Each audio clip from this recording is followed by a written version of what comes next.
आज आपण वाटाण्यामध्ये बेसन टाकून एक रेसिपी तयार करणार आहे। तुम्ही केली का कधी यापूर्वी अशी रेसिपी? मला नक्की कमेंट करून सांगा। मी घेतले तर मिक्सरचं भांडं घेतले, त्यामध्ये वाटाणे घालून घेऊया। 1 वाटी वाटाणा घेतला, म्हणजे 2-4 लसणाच्या पाकळ्या, थोडीशी कोथिंबीर, हिरव्या मिरच्या आणि जिरं। त्यामध्ये अगदी थोडंसं पाणी ओतणार आहे आणि मिक्सरला बारीक करून घेऊ। आता आपण इथे आपले वाटण वाटून तयार आहे। कढई तापत ठेवली, त्यामध्ये अगदी थोडंसं तेल घेणार आहे आणि आपण जे वाटाण्याचं वाटण वाटून घेतले ते आपण टाकून घेणार आहे।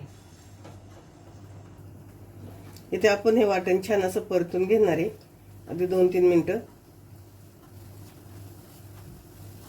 आपले तर परतून झाले छान, याचा कलर पण बदललाय, अगदी डार्क कलर आलाय। तर त्यामध्ये आपण 1 वाटीभर पाणी घालणार आहे। ज्या वाटीनं वाटाणे घेतले त्याच वाटीनं पाणी घ्यायचं, छान मिक्स करून घ्यायचं। उलटणीला लागलेलं असं चिटकलेलं ते काढून घ्यायचं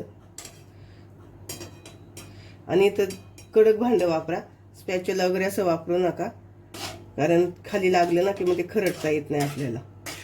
चवीनुसार मीठ तुमच्या अंदाजाने टाका, तुम्हाला कितपत खारट पाहिजे तेवढं आपण छान मिक्स करून घेऊया आणि याला उकळी येऊन देऊया आपण। उकळी आली, आपण गॅस बारीक केलाय। त्यामध्ये आता आपण थोडं बेसन पीठ करून टाकणार आहे आणि मिक्स करणार आहे। अगदी थोडं घ्यायचं आणि नंतर असं मिक्स करून घ्यायचं। एकदम बेसन पीठ टाकलं ना की त्याच्या गुठळ्या होतील, म्हणून थोडं बेसन पीठ घेऊन मिक्स करायचं। असं गुठळ्या नाही झाल्या पाहिजे त्याच्या। वाटीभर आपण वाटाणा घेतलाय, 1 वाटीवरच आपल्याला बेसन पीठ घ्यायचंय। बेसन पीठ टाकून झालं 1 वाटीचं आणि इथं आपलं असं मिश्रण तयार झाले।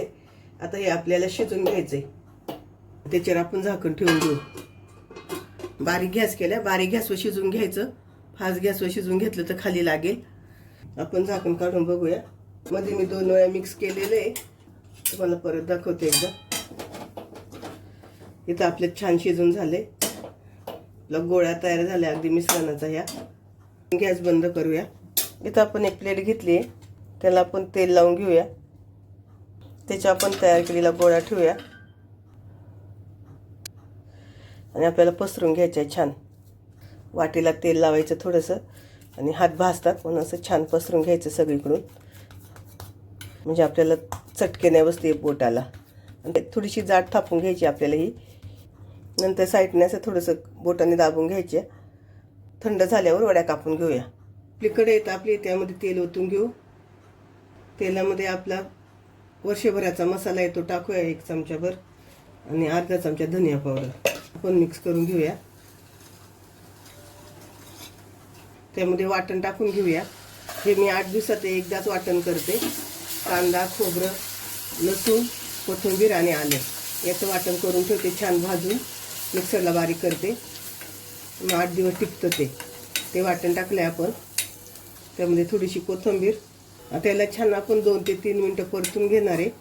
तुमच्याकडे जर वर्षभराचा मसाला नसेल तर त्यामध्ये तुम्ही लाल मिरची पावडर, धनिया पावडर, किचन किंग मसाला किंवा गरम मसाला, थोडीशी हळद टाकून हे रस्सा तयार करू शकता। इथे छान आपलं परतून झाले, तर त्यामध्ये आपण गरम पाणी ओतू। पाणी तुमच्या अंदाजाने टाका, तुम्हाला कितपत घट्ट पातळ पाहिजे। त्यामध्ये चवीनुसार मीठ, आपण पहिलं जे वाटाणे बारीक केला होता त्यामध्ये मीठ टाकलेलं आहे, त्यामुळे इथं अंदाजाने तुमचे मीठ टाका। आपल्या रश्श्याला उकळी येते तोपर्यंत आपण जे थापलं होतं त्याच्या वड्या करून घेऊया। इथे आपले थापलेलं थंड झाले, त्याच्यात आपण वड्या करून घेऊया। तुम्हाला पाहिजे तशा वड्या करा, चौकोनी किंवा शंकरपाळीचा आकार द्या।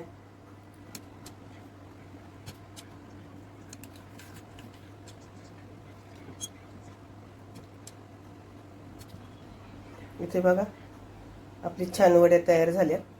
आता हे आपण तळून घेऊया तेलात। इथं आपलं तेल तापले, तेलामध्ये आपण वड्या सोडून घेऊया।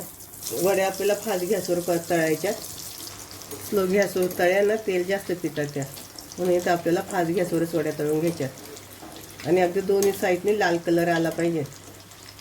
हे तुम्ही अगदी स्नॅक्स म्हणून पण खाऊ शकता। कोणी पाहुणे येणार असेल तर त्यांना हे स्नॅक्स म्हणून दिलं तर त्यांना कळणार पण नाही नक्की कसल्या केल्या तुम्ही ह्या। गॅस बारीक करूया बघा इथे आपल्या किती छान वड्या तळून झाल्या. खूप सुंदर कलर आले वड्यांना. आता आपण या वड्या काढून घेऊ एका प्लेटमध्ये. किती सुंदर कलर आले आपल्या वड्यांना. अशाच मी आता सगळ्या तळून घेते आणि मग नंतर तुम्हाला दाखवते. इथं आपल्या रशाला उकळी आली आहे. इथं आपण तळून घेतलेल्या वड्या आहेत त्या याच्या सोडूया आणि अगदी 1 मिनिट फक्त शिजून द्यायचं. नंतर बंद करून टाकूया. छान तरी आली आपल्या कालवणाला. इथं आपल्या वड्या आपण शिजून घेतल्यात, तळून घेतल्यात, त्यामुळे याच्यातला शिजवायची गरज नाही. इथं गॅस आपण बंद करू. तुम्हाला माझी रेसिपी कशी वाटली हे कमेंट करून नक्की सांगा.